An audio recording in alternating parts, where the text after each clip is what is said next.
আজ আমি আপনাদের সামনে একটি গাছ নিয়ে আলোচনা করব। আমি এত কষ্ট করে একটি ফুল গাছ রয়েছে, এটাকে লালন পালন করলাম আমি। তবু এটার জন্য এটা অনেক বড় হয়েছে। আমি রুইছি ফুল গাছ, ধরলো পেঁপে। ভাই আপনারাই বলেন আমি কি করবো?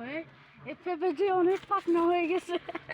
পাকনা পাকনা পেঁপে আপনারা অবশ্যই কমেন্টে বলে দিবেন, এই পেঁপে কি আমি খেতে পারবো? আমি কি খাইতে পারবো এই পেঁপে? আপনারা অবশ্যই কমেন্টে বলে দিবেন। ফুল গাছে পাকনা পেঁপে, এটা দেখতে এটা একটা অদ্ভুত জিনিস। এটা অদ্ভুত জিনিস না, আপনারা আল্লাহর কদর উঠে হয়ে গেছে ফুল গাছে পেঁপে। আপনারা অবশ্যই কমেন্টে বলবেন। আমি আবারও বলতেছি, আপনারা অবশ্যই কমেন্টে বলবেন কেন ফুল গাছে পেঁপে ধরলো। আমি এত কষ্ট করলাম, এত কষ্ট করলাম।